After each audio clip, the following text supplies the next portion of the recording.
Damn, I'm good.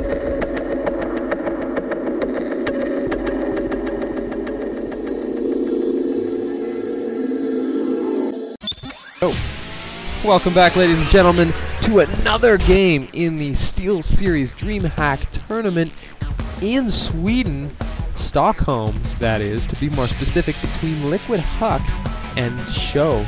Now, I'm going to spoil game one, so please go back and watch it if you have not watched it already. And Sjow losing game one to Liquid Huck to some very unexpected 3-gate pressure. And how do you feel about that smash cat? It was really, really good play on Huck's part to know that he could exploit being out and active on the map with his early gateway units, because he knew that Sjow wasn't going to have the sort of Marine Marauder count to like really, you know, if you see a Marine Marauder ball crash into a gateway units and just annihilate them, then Protoss is doing something wrong out on the map. But if you're smart...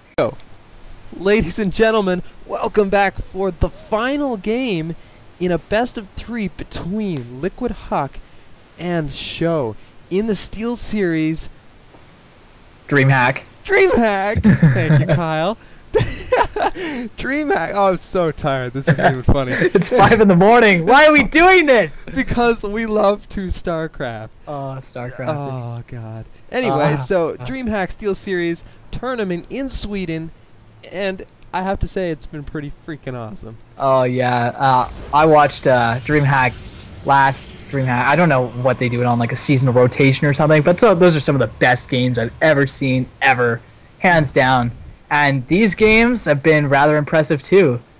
We saw Hydra macro. Like, oh, my God. Hydra's macro. Off something like my pants now. 7 bases. And he's still spending every dime he makes, and he's still being efficient with his units. I mean, most Zerg are just gonna attack that shit, and then max and yeah. But no, Hydra spending every dime, and I don't even know what he found to spend it on. He probably bought another race and started paying for their upgrades. I really don't know. Yep. Anyway, game 2 between Sjow and Huck. Sjow just showed him how to harass. He had a Banshee with 30 kills, like more than 30 kills. Was it 32 by the time it went down? I think so, and multiple drops at the same time to get the army out of position, and he two-pronged him everywhere, and Huck just didn't know how to deal with it, and ended up losing game 2. Yeah, I've never really had a lot of success with Banshees versus, well, I mean, Banshees first. Actually, I'm getting a little bit of echo from your speakers or whatever. I don't know if they can hear that, but anyway, just a little bit of technical issue. Okay, well, I will back away from my speakers because I am speaking into a microphone and not using the headphones as speakers. It's coming from my computer, so that's that. Yeah, that is probably it. You good now? Yeah, I can not hear myself anymore. We are good. Excellent. Technical issues assured. There is a probe hiding. But Huck let it out. And it's gonna die to that Marine, I think.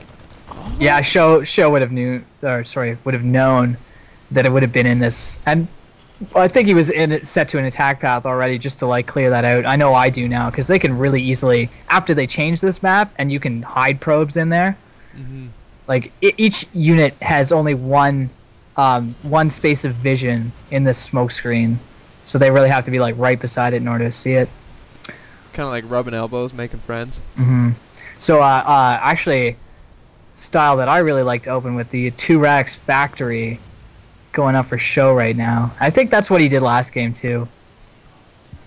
I don't do this as much against Protoss, but he's really showing us that it can be effective. Yeah, actually, no, he went 1-1-1 last time. Never mind. What am I saying?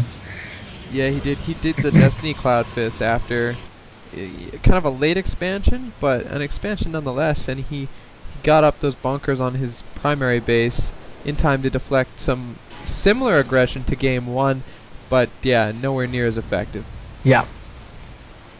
And Huck had to back off, and his expansion was really slow, and then even once he got it up, he had an observer to deal with that first Banshee harass, and he sent it out to the middle of the map. Yeah, on that rally point. Such a... He I know, it's must have been pissed. one Banshee can exploit so many opportunities to do damage, and like clearly, like there was what 6 or 7 engagements with that Banshee specifically, and every time the Banshee would do something, either pull his units back, get a couple kills, you know, just it was a really, really good, effective harass. That Banshee was piloted by Charlie Sheen himself. Winning. But let's hope Huck can learn from his mistakes. He's getting a really fast robotics facility. He also went 1 gate Nexus and then tacked on 2 more gates.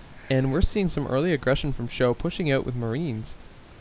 I'm sort of afraid for Huck here because he really doesn't have, like, he's going to spot this coming, but in terms of unit count, he's really behind. I think he only has Marines and Hellions and a dropship loading up those Marines into the medevac. Yeah, it's 5 Stalkers versus 2 Hellions, 9 Marines, and a Medvac. So I would give the 5 Stalkers, like that's a decent amount of Stalkers versus, and very nice placement from Huck is gonna stop things from going this way. But as we can see, Show's well aware of that. He's dropping. Very clever drop. And getting into the mineral line, stopping mining at Huck's base completely. I don't know if he's gonna be able to get out of there. What's that? He doesn't have stim though. So. No way you could have stim this early now after the patch. Yeah. Especially after getting a medevac. And he never got out of there, so that's not quite as effective as the drops we saw from game 2. But like I said, he did stop mining at the main of Huck. So I would have actually liked to see him load those up and fly them back into that. Like this map's really good for it too. It's got these little nooks that unless you have aircraft, you can't get there. You can't shoot at that stuff. So they can just hide back in that corner there above the Huck's main and his natural, and there's nothing Huck's forces can do about it. And actually, there's a Banshee coming along up the right side. Do you see that? I do see that. So, there's an eye pistol advertisement down there. Oh yeah. Does this one have cloak? No, it doesn't. Is cloak on the way? It is not. Oh, thank you for reminding me. I always forget to leave the tabs open, and I get bitched at by viewers every day. I'm telling you guys, I'm trying to remember for you, but it's 5 in the morning. That's all I'm How many saying. kills on this Banshee? Only 3 so far. Only 3. I think that would be a good day for most Terran players. Yep. Like, you know what? I got 3 probes. Good enough. I'm going home. There you go. Now he's going to go sit in this little dead man's land. Oh, yeah. Right there. That's the money spot. I'd really like to see Huck just get a Phoenix. Just 1 Phoenix. And shut this shit down. Yeah, Huck doesn't play it like you or I. I tend to favor Templar tech, and you tend to favor Stargate tech, which really, I don't know. I think it plays well against Terran, like either or, over getting Colossi first, which I don't know if that's Huck's ultimate goal here. Actually, no, he's just throwing down the Twilight Council now. So maybe this this Robo was just a defense measure versus this this Banshee harass. But like Show's not even getting cloak, so Being perfectly honest, I love Gateway Tech. Blink Stalkers.